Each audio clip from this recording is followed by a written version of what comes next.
Hi, good morning, afternoon, or evening, depending on where you live. We live in a virtual world, at least I do most of the time. It seems to be where I seem to be sitting in this spot for most of the day.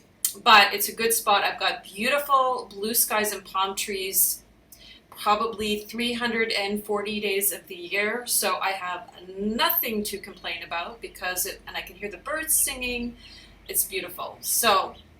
My name is Sandra and I am a nutrition and life coach. I call myself like a wellness or health coach. I'm not really sure which is better because it's not just about one or the other, it's about the combination of both.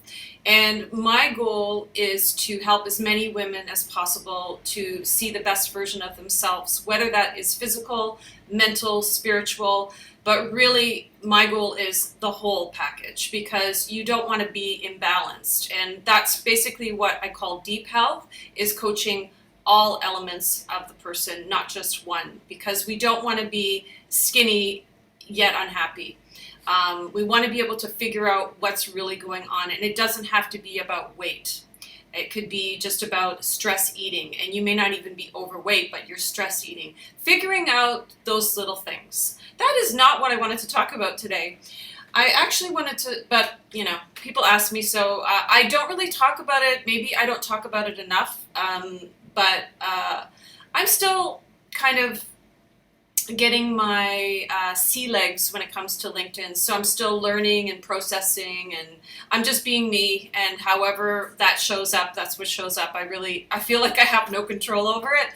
I'm very spontaneous and intuitive when it comes to what I do and how I do it. So it's just my process. Everyone should have their own and whatever works for you.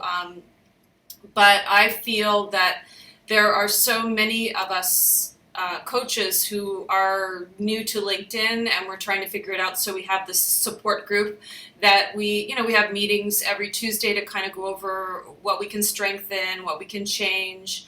And the meeting we had yesterday was basically all women. There was one guy, but he kind of lost the connection or something like that. So it's weird how the conversation can change. I think when it's all of us together, women, we tend to let our guard down more and become more vulnerable, I guess that's what it is. Even though we love the guy that was there, it's no offense, it's not anything against anybody because it's just a different energy, that's all I'm saying. But it was a really wonderful meeting because we all shared something that we're vulnerable to, and that wasn't the intent of the meeting, it's just organically what happened. So that was quite a beautiful thing, and we all, of course, I cried. What else is new? It's like I was saying that's one of the things. I don't see it as a weakness. That I'm very I'm like always on the edge. Like I could cry, like I cry right now if I talk about too much. Happy, sad, angry, confused. My emotions are right there on the edge, and I'm a really calm, stable person, and it's not like an emotional, like, oh, well, unless it's necessary, of course. But I don't consider it a weakness. But so there are times when I say, can you just keep your shit together? Can you just hold it back? And it's very difficult. The more I think about it, the more I will continue with the waterworks. So it's something that I'm thinking a lot about because when you're coaching, most of us are very empathetic. We're not supposed to be sympathetic, empathetic. So empathy is really understanding what the other person is feeling.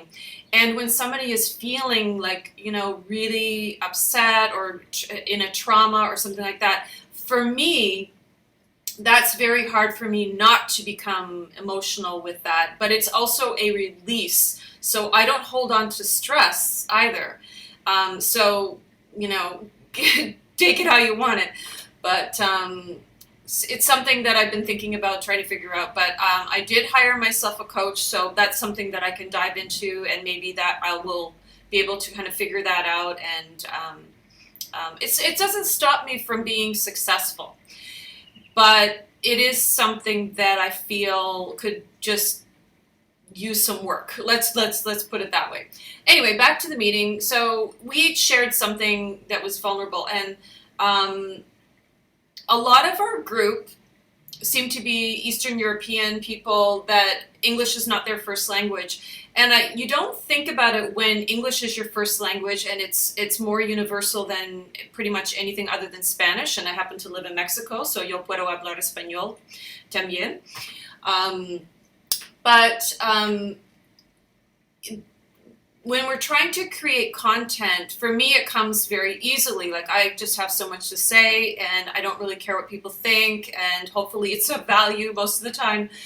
But they all basically said it's difficult to express themselves in English, even though that is the market that they want to attract to their business. And I thought, holy crap, what we take for granted sometimes is our ability to speak a language well, and that seems to be more universal. Like, what a privilege. So I thought I should be writing in Spanish on my Facebook page, because not most, but I would say a huge percentage of the people that follow me happen to be Mexican, because I live in Mexico. I've been living here for 25 years now. So that should be a challenge for me, because I can speak the language, but I don't understand it as well as I should. When somebody speaks back to me, it's like, oh, unless I'm in the situation and I can sort of figure it out. But if it's just like a random conversation, it can be very difficult for me. And I'm not one who pretends that I understand when I don't. So it's like, I don't understand what you're saying. So I think we have to, take a step back sometimes, that it's much easier for those of us who speak English to create content in English, and that some people struggle with that. And I told them my perspective is that it doesn't matter what you say, people will embrace the fact. And I think that that's a great way to start content. Is I am very fearful of writing this because English is not my first language. I mean, wouldn't you read that? Wouldn't you embrace that? We wouldn't criticize it, we wouldn't judge it, unless we're nasty, which we're not. So I always go with your gut. And the other thing I was thinking about too, which I did not mention, because I wasn't running the meeting, although I speak up a lot just because I feel like I have so much to say, but it may not always be welcome, but you invite me to a meeting, you're going to get what you get. So I think for a lot of those ladies, if they are watching, is why not make a video? Because in the video, you speak English really, really well. You may not translate onto paper the way you want to, but by making a video, that can be how you can get your point across and speak in English, because all of you that I spoke to yesterday speak perfect English. I mean, with an accent, but I probably have an accent to you, right? So I think that that was on my mind at the time to say, why not make a video? I know that it's not easy to make videos. I know I make it look easy sometimes, but I've been doing it for a long time and I practiced a lot.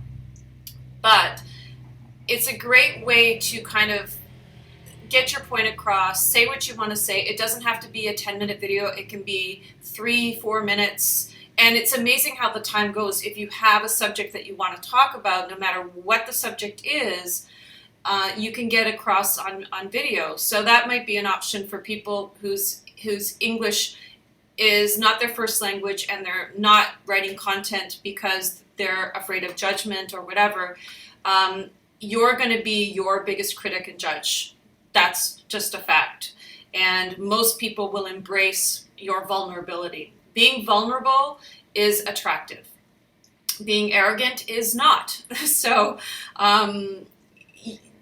that's just my advice. So I hope I got some points across there. I just wanted to pop on and say hello and wishing everyone a great day, and just wanted to share that. And if anybody's struggling making videos,